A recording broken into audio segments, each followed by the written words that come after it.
Política libro tercero, capítulo 11. Conclusión de la teoría del reinado. La materia nos conduce ahora a tratar del reinado en que el monarca puede hacer todo lo que le plazca, y que vamos a estudiar aquí. Ninguno de los reinados que se llaman legales, constituye, repito, una especie particular de gobierno, puesto que se puede establecer donde quiera un generalato inamovible, en la democracia lo mismo que en la aristocracia. Muchas veces el gobierno militar está confiado a un solo individuo, y hay una magistratura de este género en Epidamno y en Opunto, donde sin embargo los poderes del jefe supremo son menos extensos. En cuanto a lo que se llama reinado absoluto, es decir, aquel en que un solo hombre reina soberanamente como bien le parece, muchos sostienen que la naturaleza misma de las cosas rechaza este poder de uno solo sobre todos los ciudadanos, puesto que el Estado no es más que una asociación de seres iguales, y que entre seres naturales iguales, las prerrogativas y los derechos deben ser necesariamente idénticos. Si es en el orden físico perjudicial dar alimento igual y vestidos iguales a hombres de constitución y estatura diferentes, la analogía no es menos patente cuando se trata de los derechos políticos, y a la inversa, la desigualdad entre iguales no es menos irracional. Es por tanto justo que la participación en el poder y en la obediencia sea para todos perfectamente igual y alternativa, porque esto es precisamente lo que procura hacer la ley, y la ley es la Constitución.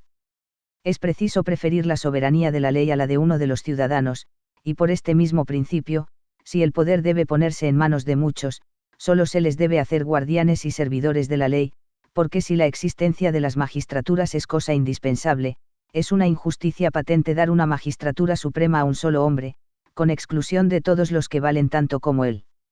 A pesar de lo que se ha dicho, allí donde la ley es impotente, un individuo no podrá nunca más que ella, una ley, que ha sabido enseñar convenientemente a los magistrados, puede muy bien dejar a su buen sentido y a su justificación el arreglar y juzgar todos los casos en que ella guarda silencio. Más aún, les concede el derecho de corregir todos los defectos que tenga, cuando la experiencia ha hecho ver que admite una mejora posible. Por tanto, cuando se reclama la soberanía de la ley, se pide que la razón reine a la par que las leyes, pero pedir la soberanía para un rey es hacer soberanos al hombre y a la bestia, porque los atractivos del instinto y las pasiones del corazón corrompen a los hombres cuando están en el poder, hasta a los mejores. La ley, por el contrario, es la inteligencia sin las ciegas pasiones.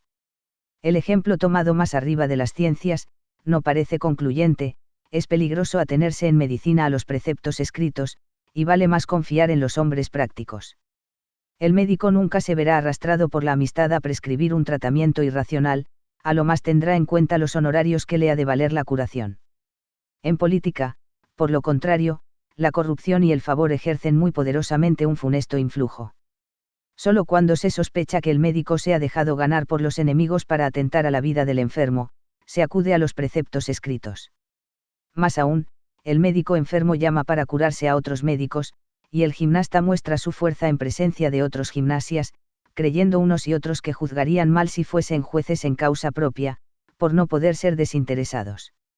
Luego evidentemente, cuando solo se aspira a obtener la justicia, es preciso optar por un término medio, y este término medio es la ley. Por otra parte, hay leyes fundadas en las costumbres que son mucho más poderosas e importantes que las leyes escritas, y si es posible que se encuentren en la voluntad de un monarca más garantías que en la ley escrita, seguramente se encontrarán menos que en estas leyes, cuya fuerza descansa por completo en las costumbres. Pero un solo hombre no puede verlo todo con sus propios ojos, será preciso que delegue su poder en numerosos funcionarios inferiores, y entonces, no es más conveniente establecer esta repartición del poder desde el principio que dejarlo a la voluntad de un solo individuo. Además, queda siempre en pie la objeción que precedentemente hemos hecho: si el hombre virtuoso merece el poder a causa de su superioridad, dos hombres virtuosos lo merecerán más aún. Así dice el poeta. Dos bravos compañeros, cuando marchan juntos. Súplica que hace Agamenón, cuando pide al cielo. Tener 10 consejeros sabios como Néstor. Pero hoy, se dirá, en algunos estados hay magistrados encargados de fallar soberanamente, como lo hace el juez, en los casos que la ley no puede prever, prueba de que no se cree que la ley sea el soberano y el juez más perfecto, por más que se reconozca su omnipotencia en los puntos que ella decide, pero precisamente por lo mismo que la ley solo puede abrazar ciertas cosas dejando fuera otras, se duda de su excelencia, y se pregunta, si en igualdad de circunstancias no es preferible sustituir su soberanía con la de un individuo, puesto que disponer legislativamente sobre asuntos que exigen deliberación especial es una cosa completamente imposible. No se niega, que en tales casos sea preciso someterse al juicio de los hombres, lo que se niega únicamente es que deba preferirse un solo individuo a muchos, porque cada uno de los magistrados, aunque sea aislado, puede, guiado por la ley que ha estudiado, juzgar muy equitativamente. Pero podría parecer absurdo el sostener, que un hombre que, para formar juicio, solo tiene 2 ojos y 2 oídos, y para obrar 2 pies y 2 manos, pueda hacerlo mejor que una reunión de individuos con órganos mucho más numerosos. En el estado actual, los monarcas mismos se ven precisados a multiplicar sus ojos, sus oídos, sus manos y sus pies, repartiendo la autoridad con los amigos del poder y con sus amigos personales. Si estos agentes no son amigos del monarca, no obrarán conforme a las intenciones de éste, y si son sus amigos, obrarán, por el contrario, en bien de su interés y del de su autoridad.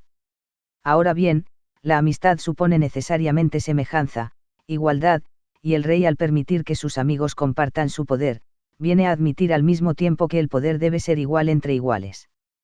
Tales son sobre poco más o menos las objeciones que se hacen al reinado.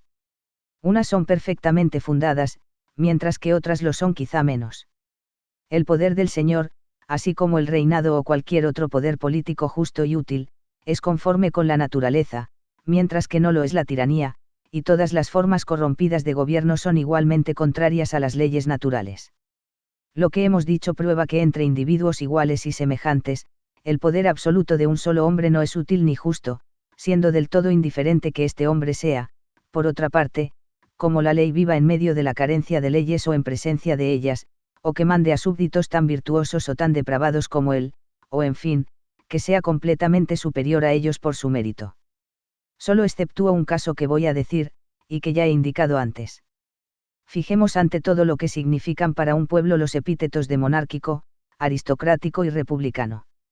Un pueblo monárquico es aquel que naturalmente puede soportar la autoridad de una familia dotada de todas las virtudes superiores, que exige la dominación política. Un pueblo aristocrático es aquel que, teniendo las cualidades necesarias para tener la constitución política que conviene a hombres libres, puede naturalmente soportar la autoridad de ciertos jefes llamados por su mérito a gobernar. Un pueblo republicano es aquel en que por naturaleza todo el mundo es guerrero, y sabe igualmente obedecer y mandar a la sombra de una ley que asegura a la clase pobre la parte de poder que debe corresponderle. Así, pues, cuando toda una raza, o aunque sea un individuo cualquiera, sobresale mostrando una virtud de tal manera superior que sobrepuje a la virtud de todos los demás ciudadanos juntos, entonces es justo que esta raza sea elevada al reinado, al supremo poder, y que este individuo sea proclamado rey. Esto, repito, es justo, no solo porque así lo reconozcan los fundadores de las constituciones aristocráticas, oligárquicas y también democráticas, que unánimemente han admitido los derechos de la superioridad, aunque estén en desacuerdo acerca de la naturaleza de esta superioridad, sino también por las razones que hemos expuesto anteriormente. No es equitativo matar o proscribir mediante el ostracismo a un personaje semejante, ni tampoco someterlo al nivel común, porque la parte no debe sobreponerse al todo, y el todo en este caso, es precisamente esta virtud tan superior a todas las demás. No queda otra cosa que hacer que obedecer a este hombre y reconocer en él un poder, no alternativo, sino perpetuo. Pongamos aquí fin al estudio del reinado, después de haber expuesto sus diversas especies, sus ventajas y sus peligros, según los pueblos a que se aplica, y después de haber estudiado las formas que reviste.